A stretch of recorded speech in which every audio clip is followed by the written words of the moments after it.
Welcome to the conference session titled Diagnosing Bone Marrow Failure Diseases, Getting the Right Diagnosis.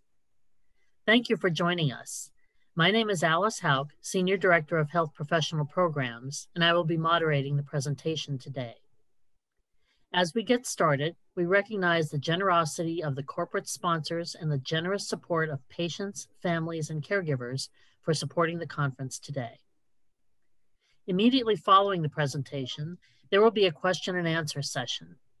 Please feel free to submit questions at any time during the presentation from the Q&A icon in the engagement panel on your right. To submit a question or comment, type your question in the Q&A text box window, and when you have finished typing your question, hit enter. We will do our best to get to all questions. When asking questions, I respectfully ask that you do two things to help us manage the incoming questions. First, submit your entire question all at the same time. And second, please do not share private health information in your question. Our speakers cannot answer any specific questions related to your healthcare. In the beginning of the session, we will open the audience poll feature in the right-hand engagement panel. Please click on the icon in the panel to navigate between each as you watch the session. The poll will remain open for the first 5 minutes of the session. Today's specialist is Amy Susan Duffield. Dr. Duffield is a board-certified hematopathologist specializing in the diagnosis of cancers that arise in the bone marrow and lymphoid tissue. She completed a pathology residency and hematopathology fellowship at the Johns Hopkins Hospital and joined the faculty of Johns Hopkins in 2010. In 2020, she moved to Memorial Sloan Kettering to become a member of the hematopathology service.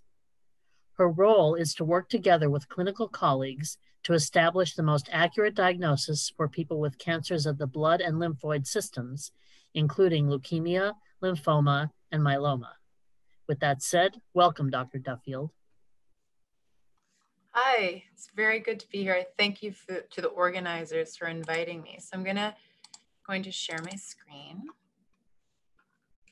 And I hope you can all see my screen now.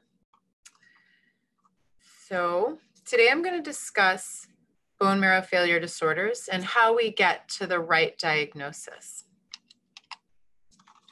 Let me see if I can. So many of you probably know an enormous amount about this. And so I've tried to pitch this talk so it can appeal to both those who are beginning their journey through this and those who actually know quite a bit more. So I'm going to give some definitions and be a little basic, but I'm also going to get a little higher level. And so I'm happy to answer any questions. So basically, bone marrow failure disorders are when the bone marrow does not make enough red blood cells, white blood cells, or platelets, which leads to low blood counts. And so first I'm going to discuss what are the components of the blood. So when I like to look at things, pathologists are very visual, we want to see things. And so the components of the blood that I'm going to discuss here, or the components of the blood, the main components of the blood are the red blood cells, which we call RBCs. They carry the oxygen. Then white blood cells, or WBCs, mostly fight infection. There's a number of primary types of white blood cells. Neutrophils fight bacteria. Eosinophils and basophils are associated with parasites, controlling parasites and allergy. In the spring, we see lots of eosinophils when everybody gets hay fever, when we look at the peripheral smears. And then there's monocytes, which are also involved in bacteria, viruses, and cleaning up debris. And finally, lymphocytes, which are B cells, T cells, and NK cells, which frankly all look about the same. And they are involved in the control of viruses. So the final component, main component of the blood are the platelets. They're involved in blood clotting. And you can see there are these little purple dots here. So medical students used to think they were dirt on the slide. They are not dirt. They are actually platelets, and they are going to help with the process of blood clotting, and they come from cells called megakaryocytes. So I'm going to briefly go over terminology, which can actually confuse medical students. So I'm just going to go over it briefly here. So cytopenias, when you use the word anemia, it means low count. So anemia is low red blood cells, leukopenia, low white blood cells, thrombocytopenia, low platelets. And we say pancytopenia, we mean all the lineages are down, not one specific lineage. There's also cytosis, which in bone marrow failure is not usually an issue, but this means there's high counts. So we're looking for these cytopenias here. So if I use that term, I just mean that lineage is down. That kind of component of the blood is less than it should be. So I know you guys know what are the most common causes of bone marrow failure. So we think in pathology, we sort of think about these in groups. There's MDS or Myelodysplastic Syndrome and paroxysmal nocturnal hemoglobinuria, so MDS and PNH, occur when there's abnormal clonal populations. The population gets a mutation and it starts to grow out. It takes over and causes problems because there's either blood cells are destroyed or not enough are made. Then there's the more autoimmune sort of conditions like aplastic anemia, large granular lymphocyte leukemia, and pure red cell aplasia. These are often driven by the immune system. And finally, there's the inherited bone marrow failure syndromes, which are myriad and complex. And there's some common ones, but they are not as common as MDS is probably the one we see the most. And then finally, if the marrow is replaced by another tumor, you will get low counts, but I'm not going to discuss that here. So what tools do pathologists use to diagnose bone marrow failure? So we work together with hematologists and oncologists. We work together very closely. We talk to each other or we email a lot. So the doctor, the hematologist or oncologist is going to get the clinical history, and they're going to take a very careful clinical history because there's a lot of different things that can affect bone marrow failure. But they're also, so they're going to know the history and they're going to know the routine lab tests. And because of electronic medical records have their issues, but it's really nice for a pathologist because I can get in and see all of this information through the computer. And I'm going to keep an eye on all of this. On the other hand, my specialty is to look at the bone marrow to try to figure out how the findings in the bone marrow and peripheral blood match with the clinical history and lab test to try to get the best diagnosis. So what do we get when we're evaluating case? So this is a tray of slides, which is really what I get, is literally I get this along with a big blob of paperwork. So I get lab results, the history, although usually I get these from the computer, and flow cytometry, which I'm going to get into at the end because it's very important in the diagnosis of PNH. So this is literally what I get. I'm going to talk about all of these components, which is a peripheral smear. These three are bone marrow aspirates and then a bone marrow biopsy and some special stains we do on all of them. Once again, I also use flow cytometry, and there's cytogenetic and molecular studies, but I don't usually get that information. It often takes weeks to get it back. So a lot of times that's going to go back to the hematologist and they're going to incorporate it. So here's specimen collection. This is a bone marrow cart at one of the institutions I used to work at. And so it's generally assisted by specialized technologists. They're going to do an aspirate, a bone marrow biopsy, and sometimes a peripheral smear, which they can do from a finger stick, or they can use any blood that's been collected.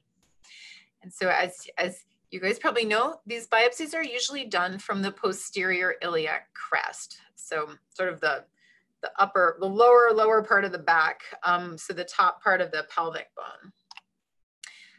So I'm going to talk about the really basic anatomy of the bone because this is actually important because it affects how I look at a biopsy.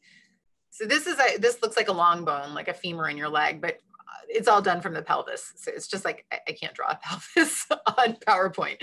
So basically the outside of the long bone is the cortical bone. This is the thick part here. And this is the dense weight-bearing surface. And this is what they're trying to push through when they do the biopsy. And they're trying to get to the area of trabecular bone, which is sort of this lattice work of spongy bone. And intermixed is the bone marrow. The bone marrow is the red stuff. It's in between. So when they're doing a bone marrow biopsy, they're trying to push a needle through the cortical bone into the trabecular bone to sample the bone marrow. So first I'm going to talk about the aspirate. They usually do that first. And this is actually what an aspirate looks like on a slide. And if you see these little purple dots, that's actually bone. That's little bits of the trabecular bone. And we like to see those. That means they got into the trabecular bone and were in the marrow. So I like to see that. We call those spicules. So how do they do the aspirate and how much? They use a specialized needle, and they usually use a large syringe because they need fairly good vacuum pressure. The bone marrow does not want to leave. And so then what happens to the aspirate? Some of it goes to make the smears I just showed you. Some places make a clot section. You might see about this on your pathology report. Some places do, some places don't. Then part of this is going to be sent for flow cytometry, cytogenetics, molecular, and potentially for research. What's important about an aspirate is it's actually liquid. It can go into a tube. So it isn't a solid piece of tissue. This is what the marrow looks like under the microscope. This is at 2x, so at the very lowest power I can be. And then this is a little higher. And this one actually is very cellular. This patient has a lot of bone marrow, a lot of marrow in their marrow. So, however, some patients, when you do the aspirate, are hypocellular. So they have fewer bone marrow elements. And this is actually very informative to me because I want to know, are the elements of the bone marrow that make the blood cells that I talked about earlier, are they there? However, if I get something that looks like this, and this is one of the spicules, one of the pieces of bone, and there's very few cells associated with it, it makes me think about a whole other set of diseases. Whereas if I get an aspirate that's very, very cellular like this, it pushes me into another category. So the next thing I look at is, I just briefly, when I'm looking at you, sort of this overview, okay, is everything there? So you'll see in reports about trilineage hematopoiesis. Erythroid precursors make red blood cells to carry oxygen. Myeloid precursors make all the white blood cells to fight infection, and megakaryocytes are going to make the platelets. And this is a high power field where I see a megakaryocyte down in the lower right, and I see red cell precursors. And I'll go over these in more specifically, but I just kind of look to make sure, okay, everything's there. And we aren't, for instance, missing red cell precursors, because that would be suggestive of pure red cell aplasia or something like that. I also like to see, I do a quick overview of blasts. I'm going to go and look at them more carefully later, but you want to see, are they too high or too low? And blasts are immature cells, and I will go over those in more detail. So the first thing I usually look at, because I like them, I like the way they look, are erythroid precursors. So erythroid precursors, so something important about them is you want all the cells to grow up. As you can imagine, if all the cells are at a very young stage, that means they're not maturing and you're not going to have blood in your blood, right, of that element. So I want to see that everything is maturing. So I see very early red cell precursors here, which have very deep basophilic or blue cytoplasm. And actually, as red cell precursors get older, they shrink. So these are sort of juveniles, and then these are kind of school age children. Then this is like a teenager. So what happens is the nucleus shrinks and the cytoplasm gets more and more hemoglobin in it. That's why this looks blue and this one starts to look a little purple. Eventually the nucleus is extruded, which is why the circulating red blood cells don't have any nuclei. So this is actually a kind of a younger red blood cell here, which looks a little purple. And as they get older, they get more red and they have more hemoglobin. Hemoglobin is the molecule that stains red that carries, or it doesn't just stain red, it is red, it's why your blood is red, that carries oxygen. So a lot of times we'll see these erythroid precursors surrounding a histiocyte. A histiocyte is a macrophage that sits in the marrow, and they're filled with iron. And your red cells need iron, the hemoglobin needs iron to carry oxygen, and they sit in the middle of this erythroid island, and they feed the young red cells. They're actually called nurse cells. So I've circled 3 of them here, 3 of those histiocytes that are feeding maturing red cells. And you can see in these, we call them erythroid islands, that you have both young cells, here's one here, and then they get older. Here's the older cells, which are smaller with darker nuclei. So another thing we look for, particularly in MDS, if we're looking for myelodysplastic syndrome, is there dysplasia? So dysplasia means that the red cell precursors look abnormal. It often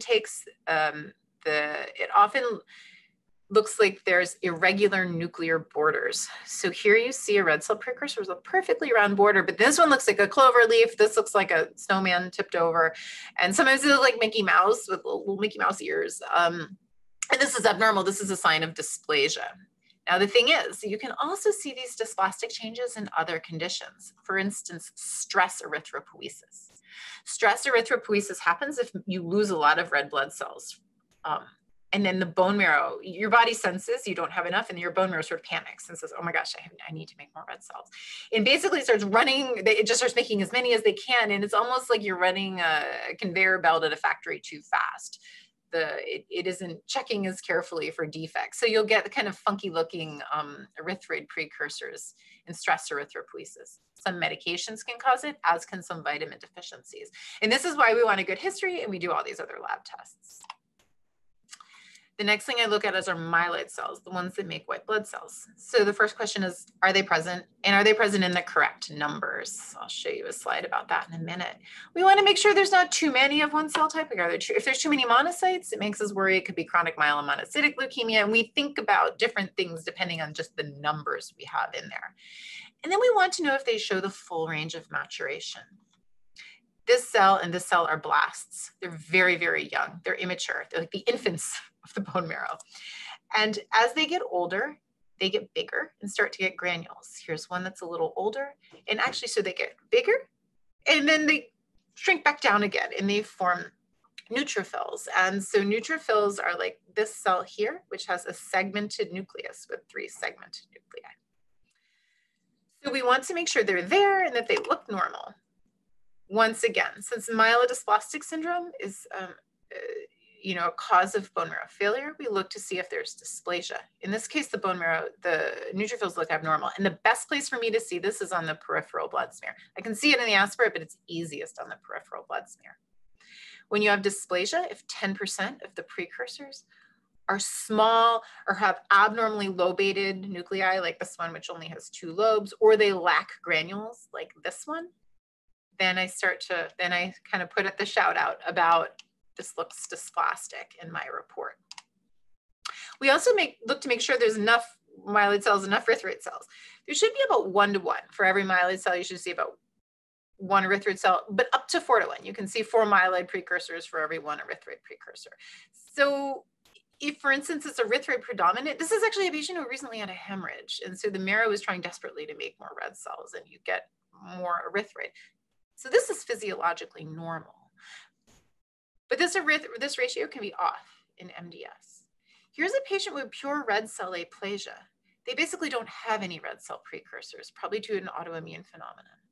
And so this is also very informative to us. You look at this cell, you think, oh, it looks like a red cell precursor, but actually it's a lymphocyte. And we definitely see lymphocytes in the marrow as well. So the next thing we look for is megakaryocytes. We're looking for trilineage hematopoiesis, erythroid, myeloid, and megakaryocytic. And this is the third component.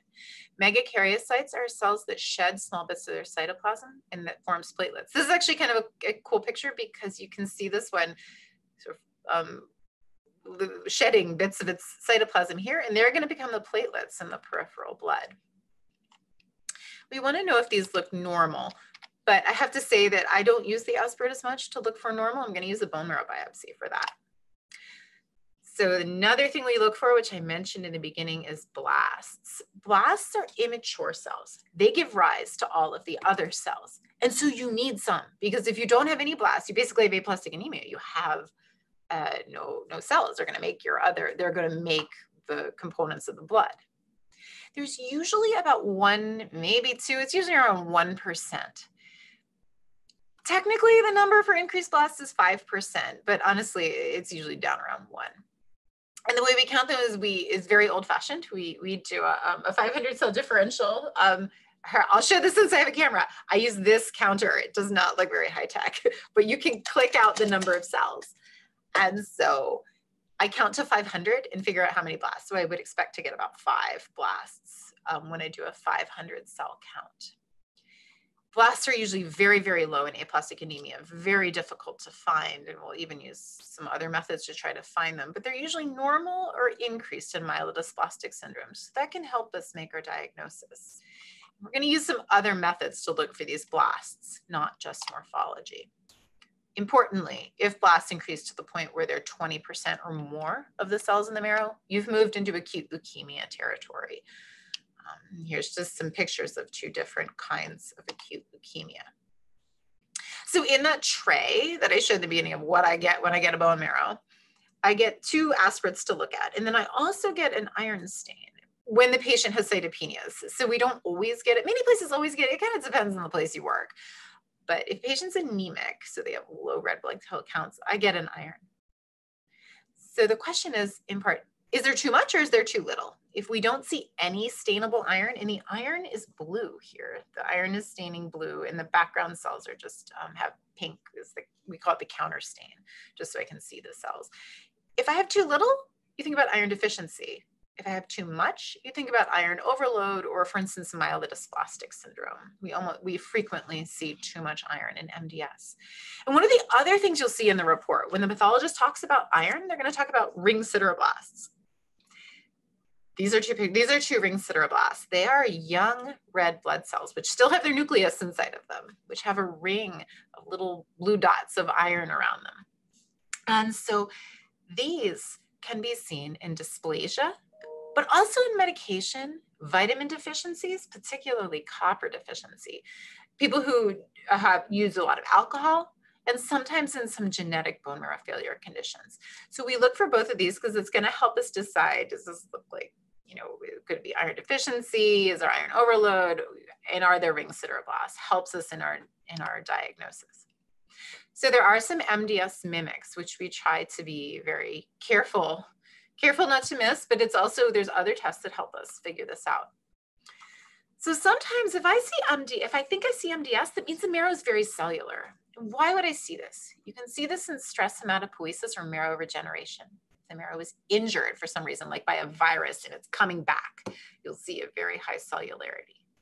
Sometimes patients who've been exposed to toxins like arsenic will have really amazing dysplasia. So you have to worry about that. Also drugs like methotrexate, hydroxyurea. 5-FU is a chemotherapeutic agent, like patients have, like, for instance, colorectal carcinoma are on it. Ring sideroblasts are associated with a lot of, I put ethanol as a drug. I guess it's technically not, but so ethanol, and then isoniazid, which is used for tuberculosis, chloramphenicol, penicillamine. So you have these drug effects and you have to be careful that the patient isn't on it. That's why we always want a really good history. The two that can really trip us up are vitamin deficiencies. Patients with a vitamin B12 deficiency can have dysplastic changes. See this red cell precursor here it has like an upside down Mickey Mouse, but it looks like kind of Mickey Mouse ears. That's very abnormal, and you would flag that as dysplasia, but it is seen in vitamin B12 deficiency, and the patient does not have any sort of neoplasm. They just need more vitamin B12. You can also see it in folate deficiency, but folate deficiency is very rare. Our foods are actually supplemented with folate because not having enough folate is associated with birth defects. So it's usually a vitamin B12 deficiency if you see this really wild, if you see this sort of pattern. And something else you see in vitamin B12 deficiency, it's sort of hard to show, is that you get giant early myeloid precursors. And there's some characteristic findings we see in it, but honestly, we really need clinical history and lab tests. The other one, which I see periodically, is copper deficiency. This is caused actually ironically by zinc overload. Copper is a divalent cation, so that's a flashback to high school chemistry. And zinc will displace it. And so we see this in patients who have, patients who've been swallowing a lot of denture cream, or patients who have been slathered with zinc oxide, for instance, patients who have pressure sores. Or patients who take a lot of zinc. Some people, it's I guess, thought to help the immune system. And some patients take so much zinc that they actually accidentally give themselves a copper deficiency. And we do have a very good clue to that, where there's these little vacuoles, these little white areas in both the erythroid and the myeloid precursors. Patients with HIV/AIDS can also their marrow can look MDS-y, and certain genetic conditions, and we worry about aplastic anemia, but that's rare, so I'm not gonna focus on that. So basically, in general, I get my aspirate side and I look to see if it's low cellularity or high cellularity, and it pushes me into these different diagnostic categories. And then I look for dysplasia, because the dysplasia is gonna help me too, to try to figure out what's going on. So the next thing in my tray, so I've grayed out the peripheral blood and aspirate we've talked about. The next thing in my tray is the biopsy. So the biopsy is the part where they core out a chunk of bone. So that's done by the specialized needle. And they usually do the aspirate first, then they move over a little and do the biopsy. You don't want to biopsy the place you just aspirated, otherwise you just get blood. Ideally, it's about 1.5 centimeters in length, and it's fixed and decalcified. So this is what the biopsy looks like on a slide. It's taken by my cell phone. So they put the core in formalin so the tissue doesn't degrade, and then it's decalcified because there's bone in there. They're going to cut these on a microtome, which is basically a teeny weeny little deli slicer in the lab after they embed the tissue in wax. And you have to decalcify because otherwise the bone chews up the blades and the histotechs get very angry at you. Then it's mounted on a slide and it's stained with something called an H&E, which is hematoxylin and eosin. Hematoxylin gets the nucleic acids, which are like DNA, which is purple, and eosin is pink, and it gets proteins. And we're also going to get some special stains. So what am I going to look for in the biopsy? Like in the aspirate, I look to see, is it cellular? Are all the expected components of the bone marrow present? Are they in the right distribution? And this is where the biopsy gives me an advantage because the aspirate gets all mixed together. It's liquid. And here I can see the overall architecture. Do they look morphologically normal? Which is, of course, a question I asked in the aspirate too. And then I can do some special stains and immunostains. So in the bone marrow biopsy, the cellularity, there's a trick, but it only works in the posterior iliac crest, where 100 minus the patient's age equals the cellularity. So here's a 40-year-old, it's about 50 to 60% cellular. A normal 20-year-old, about 80% cellular. Here's a 2-year-old, which is, around 95% cellular. So these are normally what you would see. So you want to know, is the cellularity off from this 100 minus the age? Now here's a patient who has cytopenias and very hypocellular marrow. This makes us think about a whole certain set of diagnoses: aplastic anemia, hereditary bone marrow failure. Very rarely MDS. You can have these hypoplastic MDSs. Sometimes PNH. PNH is a real stinker in the biopsy. It can look hypocellular, it can look hyper, look whatever it wants in the biopsy. We use flow for that. Occasionally after viral infections, but this isn't really what it looks like post-viral infection because you'll get a lot more lymphocytes in there. Lymphocytes fight viruses, so you get a lot of lymphocytes when there's a viral infection, or maybe a toxin exposure. Now, let's say I get a cytopenia. I know the patient has low counts, but their marrow is very, very hypercellular. This is a 60-year-old. This should not, the cellularity is like that of a 2-year-old, so it's abnormal. Often it's MDS. That's the most common thing. It's myelodysplastic syndrome. And here I can really look at the megakaryocytes. Harder to see the megakaryocytes in the aspirate. So I'm looking for small megas with very dark staining nuclei. Also, if I see hypercellular marrow, the patient may have low counts because they have leukemia or lymphoma that's replacing the marrow. And if there's no way, you just can't make enough cells if the neoplastic or tumor cells replace the marrow.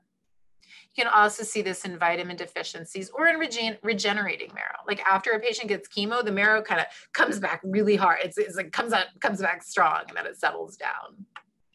Also in patients who are on growth factors. So like if you get GM-CSF or G-CSF to try to increase a white blood count, it can bump up the cellularity of the marrow.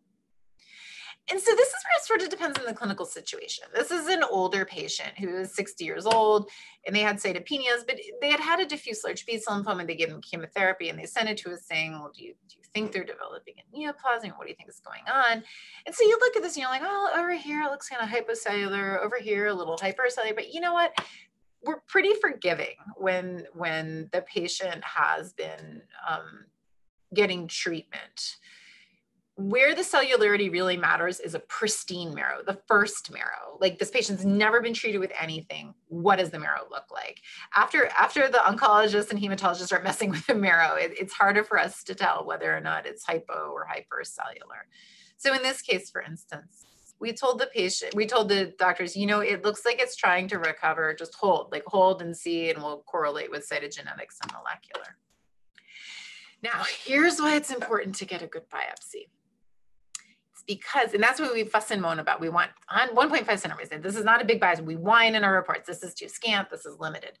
The reason for that is there is actually a physiologic, and that means normal, zone of hypocellularity. Right underneath the cortical bone, it's very hypocellular normally.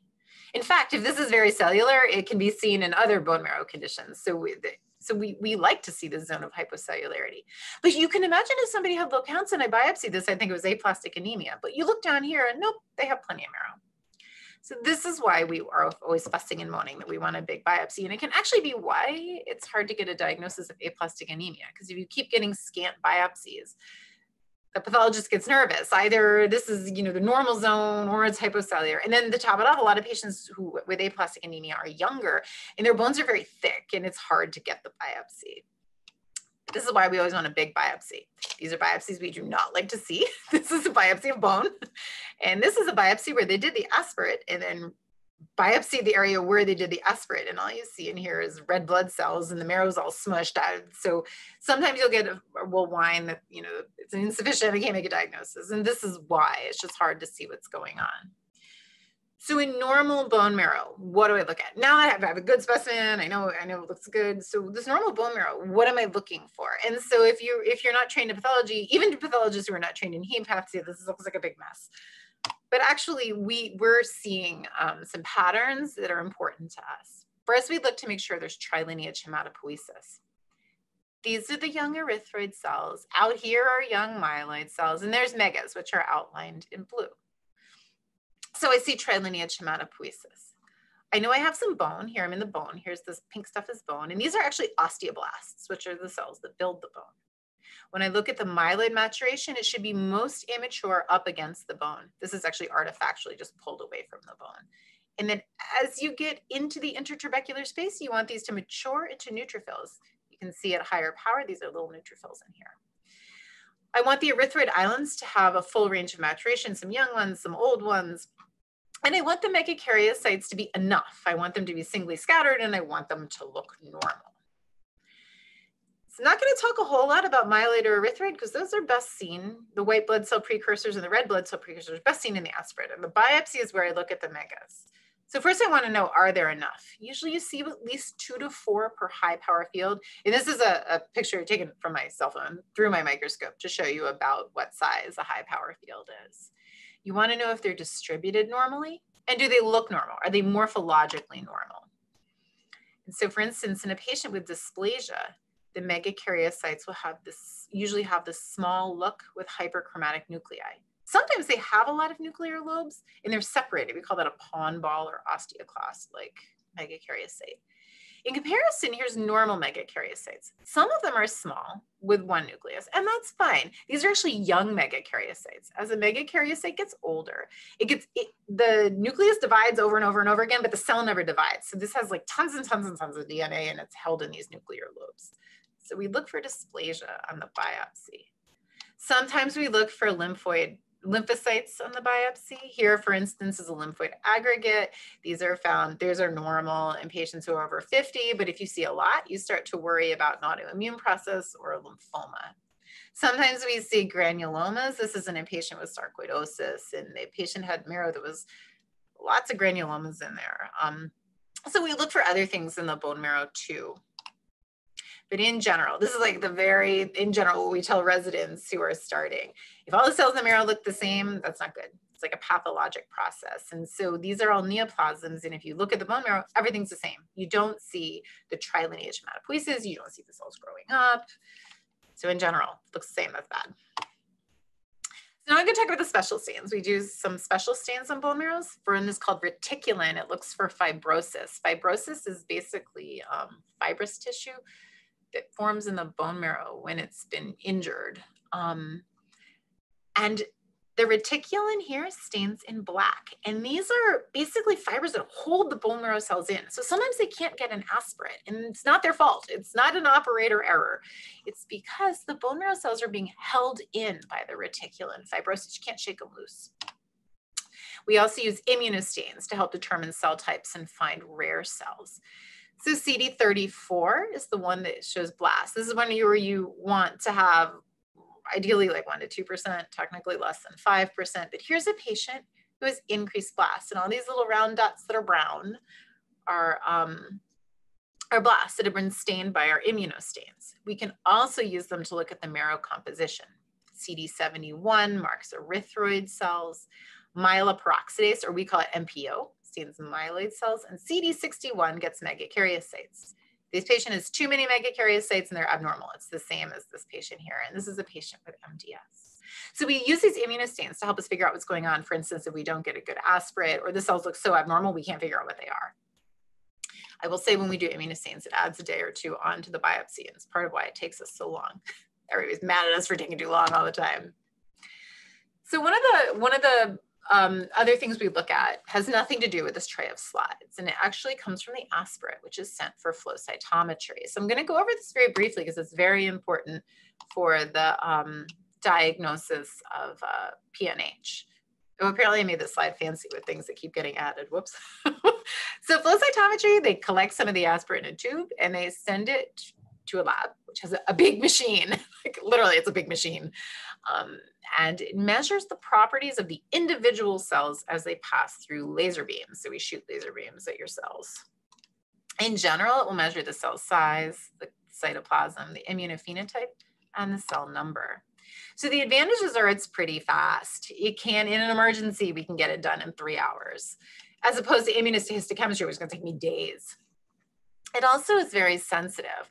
I can look at millions of cells and look for just tiny little numbers. So it's a fast way to look at millions or hundreds of thousands of cells. So we can look for very tiny populations that way. And it's pretty fast.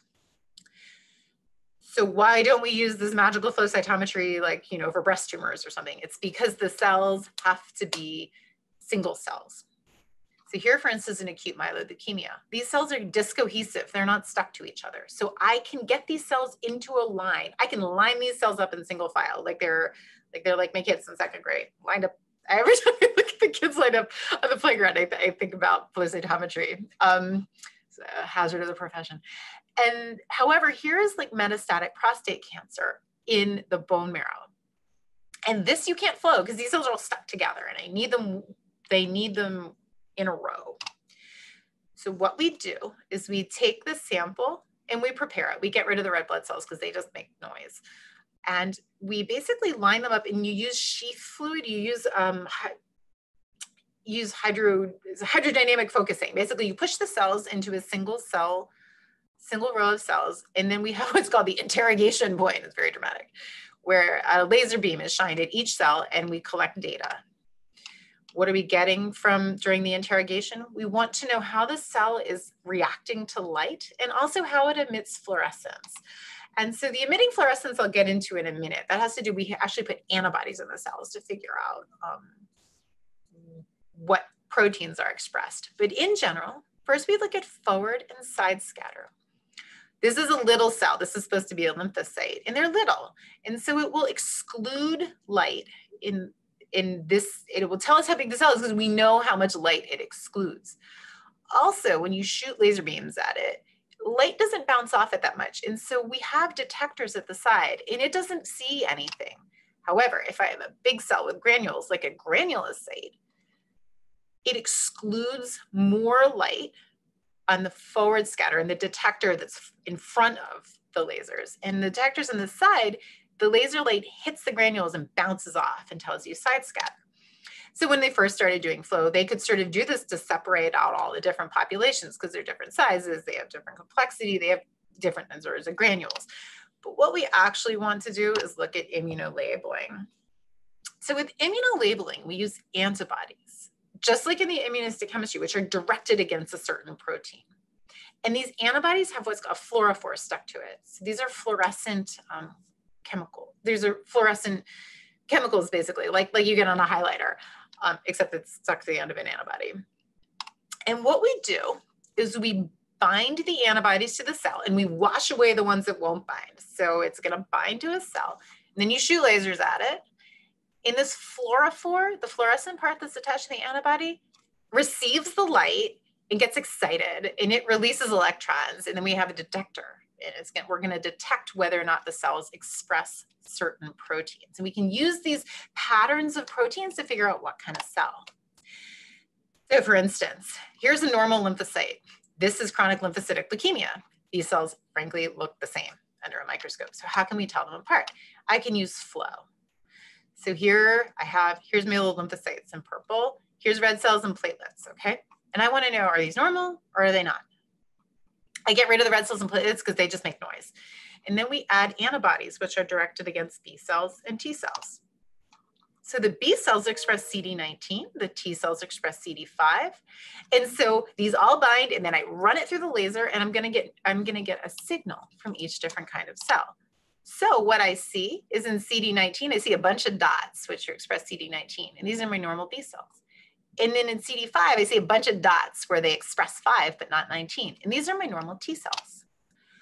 But CLL, chronic lymphocytic leukemia, the cells are abnormal because they express both 19 and 5. So when I run it through the detector, I get this population here of cells that express both CD19 and CD5, and I shouldn't see this. So I know it's an abnormal population. This is what it should look like normally, nothing here, but here we see a big population. So we use this pattern recognition to try to figure out if cells are abnormal. Am I lacking things I should have? Are there cell populations I shouldn't have? And I can't think through. Honestly, I can't think through all this. It's very complex, but what I can do is I know the patterns. And this is essentially pattern recognition, much like looking at a bone marrow biopsy. We use tons of antibodies clinically, and our machines actually look at about somewhere between 10, we look at 10 or 12 antibodies at one time. So these are kind of complicated. We make big panels. This is like a topic of a whole residency, of a whole fellowship. So I'm not going to get into it too much, but for the purpose of bone marrow failure, we look at blasts. So we look to see are the blasts abnormal, like do they express abnormal markers? We look to see how many blasts they have, and CD34 is what we use for that. But I'm going to go over PNH and kind of quickly, because this is really how we make the diagnosis of PNH. So PNH is associated with abnormalities in the PIG-A gene. This makes a protein called glycosylphosphatidylinositol. We just call it GPI. And this basically anchors proteins to the cell surface. So if the patient's PIG-A gene is mutated and it doesn't work, they will whack all of these proteins on the cell surface that have GPI linkers. They're like literally like little linkers that just attach it to the cell surface. And so if GPI isn't functional, then these cells are missing. So here, for instance, is a patient with PNH. Normal red blood cells express glycophorin. So here you go, here they are. And normal red blood cells express CD59. So normal red blood cells would be out here, but CD59 is attached by GPI. So if you don't have GPI, we get this tail hanging off of it, which you don't see in a patient who does not have PNH. So we can look at the red cells this way. We also see other proteins that are no longer present on the surface of monocytes, like CD14 and CD24. And this is honestly how we diagnose PNH. You can do it, but this is how we like to diagnose it, and this is actually how we follow it. So finally, I'm going to talk quickly about cytogenetic and molecular studies. These take a few weeks, but cytogenetics are going to look at the karyotype, which is going to be from the bone marrow aspirate. They literally they start the cells and they start growing them, and then they take them and they drop them from a high surface, and the cells spread out, and you look under a microscope and you can pick out whether or not there's large structural abnormalities. Fluorescence in situ hybridization is more targeted. You know what you're looking for, but you only know what you're looking for. So a karyotype will give you this kind of bird's eye, this overall 37,000-foot view of the genetics, whereas fish, you have to know what you're looking for. Molecular studies are also often done. There's myeloid mutation panels, which are an enormous part of the prognostication of MDS. It helps with the prognosis. It helps to know what kind of drugs to use. We also look for patients with specific mutations, like patients with GATA2 mutations. FlowFish is used for telomeropathies like DKC, and then Fanconi anemia has a whole panel of specialized testing, which is extremely complex. Diamond Blackfan as well. So these are just a few of them. But this myeloid mutation panel you're going to see, and almost all patients with MDS have a myeloid mutation. Not all, but almost all. So what we do is we take all this information, we put it together to form a diagnosis. And in doing this, we often work very carefully with the hematologist, oncologist. So I'm just going to briefly go over 4 diseases, I think it's 4, and briefly what we see. So in MDS, we expect to see low counts, and in the peripheral smear, I'll see dysplastic granulocytes. We see hypercellular marrow, usually with more erythroid precursors than myeloid. And when I look at the aspirate, I see dysplasia. When I look at the CD34 immunostain, blasts may be increased or decreased. On flow cytometry, I can look to see how many blasts and are they abnormal. We also look at cytogenetic studies and molecular studies, because there's characteristic abnormalities, some of which are even diagnostic. Aplastic anemia, on the other hand, we also get low counts, but the bone marrow is usually hypocellular, and it can take a few times to try to get that really good biopsy, enough to really feel confident that yes, this marrow is hypercellular, and it's going to stay that way. We'll do flow cytometry to look for whether or not there's CD34 positive cells, and we also look for PNH in this because PNH can kind of mimic aplastic anemia. They sort of track together. Also, cytogenetic studies. Usually there's no major cytogenetic abnormalities, and if there is one that looks like MDS, we start to worry about hypoplastic MDS, so MDS with low bone marrow cellularity. Additionally, we do molecular studies in this. PNH, I already discussed. In the peripheral smear, you're going to see fragments of red cells. Here's a peripheral blood with anemia, low white counts, and usually low platelets. Usually everything goes down. The bone marrow, there can look like anything, high, normal, low cellularity. But in flow cytometry, we see this PNH clone. There's no major cytogenetic abnormalities. And on molecular studies, we'll see a mutation of PIG-A, which is that protein that makes the GPI linker. Large granular lymphocyte leukemia can cause low counts. Here we see low neutrophils plus or minus anemia, and we get these very characteristic large granular lymphocytes, which we can find on flow.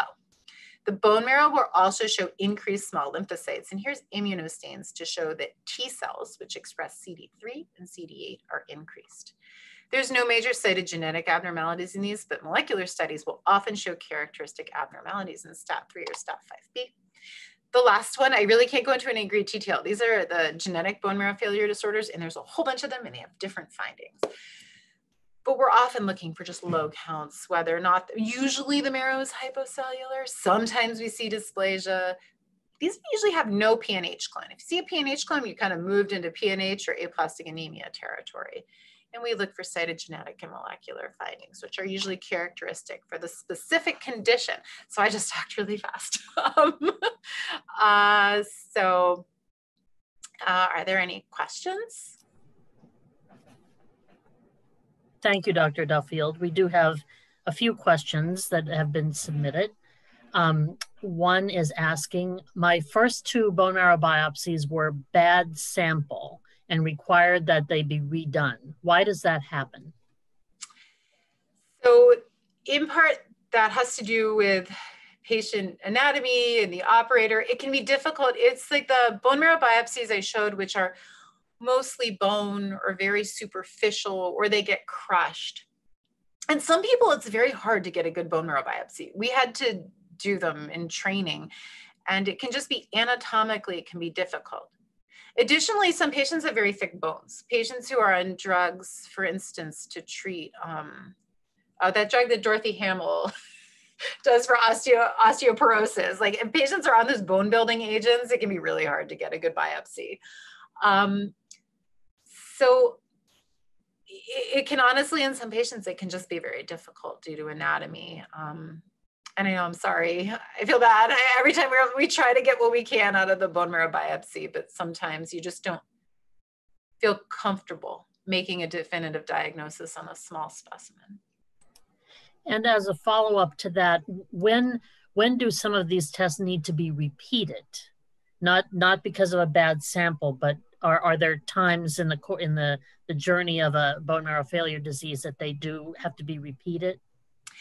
So most of the clinicians I work with will repeat them when there's a change in the clinical findings. Or for instance, like if there's a change in counts or the patient feels worse or something is happening, they will often redo the biopsy. Because for instance, there's always the worry that we called aplastic anemia, which was the best we could do at the time, but there was actually myelodysplastic syndrome with very low cellularity, and it's blowing up into a higher grade disease.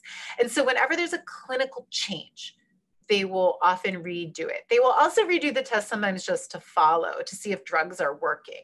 Like there's a drug they put patients, I'm sorry, I'm not very good at drugs, I'm a pathologist. I don't know much about it, but there's drugs that they will put patients on with PNH and they want to know if it's working. So they'll draw blood and run flow on that. So to look to see if therapy is working, if there's any change in the clinical condition, and often for trials. If there's a trial, a lot of times clinical trials will require a biopsy at the start. Okay, thank you. And can a patient contact you as a hematopathologist, or in other institutions, contact them directly to ask questions? How is that relationship? You'll startle us. We don't talk to patients very often. I used to work at Johns Hopkins, and there's a lot of faculty at Johns Hopkins, and they would just, they would have a bone marrow biopsy and would just find me in the faculty directory and call me. I was like, because we don't usually get called. You can certainly call us. We don't know anything. I mean, we don't know enough to give you great information about, for instance, treatment. We can explain what we were trying to say in the bone marrow biopsy, because we write our reports for a specific audience. I write my report to another pathologist who might have to review it, or I write my report to an oncologist. So we're sort of not talking to patients, we're talking to each other, and we use sometimes obscure, obtuse language that sounds ridiculous if you don't do this every day. But there's sort of a very stylized way that we write. And so I would get great patients. Some of the questions from patients were amazing. They were really good. And so you certainly can. You just have to figure out how to contact them. That's the hard part, because usually we don't have offices. I mean, I have an office, but I don't have, office staff. Nobody really contacts me. But yeah, I used to talk to patients. I'll do it. But yeah, we answer the phone and you're like, hey, I'm Amy, because you think you're talking to some oncologist, and startle some poor patient. Most likely a patient might ask about contacting the hematopathologist through their primary provider, through their oncologist or hematologist or advanced practitioner, whomever on their team they're working with for treatment and seeing more regularly. But that's what I was just curious if that was an option for patients, if they had questions or just wanted to understand more about their lab reports beyond what their providers were able to tell them. It is an option. And honestly, we often just sit alone in an office all day, not talking much. So sometimes I think patients are startled by how much we have to say. We're like, oh, wait, I can interact with a human. So, well, good. Well, that's good to know. I think many patients will appreciate that. And as kind of a follow-up to that, is it common, patients often seek second opinions? Yes. So I imagine that's another role that you play with, to validate a diagnosis, or to just to have another opinion from another physician and institution. And that would be another reason why you would do another series of tests for a patient. Yes. So different institutions have different tests that they favor. For instance, Johns Hopkins likes a flow cytometric analysis of a CD34 blast count. They like to do flow for that. Other institutions don't. And you'll get into some of the institution specific things they like to do. I will say, if you get a second opinion at another institution, which I think is totally fine. I mean, whenever a family member of mine has a problem, I'm always like, yeah, go get another opinion. I would get a second opinion too. I think it's very reasonable to get a second opinion. But when you go to get the second opinion, if you go to another oncologist or hematologist, your slides are going to be reviewed by the pathologist at the other institution. So if you're going to see somebody at another institution, you don't actually have to send it to pathology by itself. It's going to be part of the deal. And a lot of times they will redo some of the tests because they're more accustomed, for instance, to their myeloid mutation panels, or there's certain tests, certain places, like everybody usually gets to the same diagnosis, but everyone likes to do it their own way. Good, that's helpful. I know many of our patients seek second opinions, so that's really helpful to understand that part of it too. I would always, as a patient, I always get one, if it's serious, not for strep throat, but if there's a serious diagnosis, by all means, I think it's very reasonable to get a second opinion, and I would do it myself. Okay, very good. Well, that's all the questions that we have for today. Thank you, Dr. Duffield, for sharing your time and expertise with us. Okay, thank you. If you would like to watch this session again at a later time, it will be available on the conference platform in the next hour by accessing the session and clicking on replay, or by navigating the on-demand tab in the platform hub. If you were not able to answer your question today, you can send it to us at any time in 3 ways. You can send an email to help@aamds.org. You can call the AAMDSIF helpline at 800-747-2820, extension 2, or you can submit a question on our Facebook page. Be sure to visit the exhibit hall in between sessions, and the next educational session will start in approximately 15 minutes. On behalf of the Aplastic Anemia and MDS International Foundation, thank you for joining us today and for making us your resource of choice for information on bone marrow failure diseases. The AAMDSIF Medical Advisory Board and team are here to help you and your family as we have for the past 37 years. This concludes the session.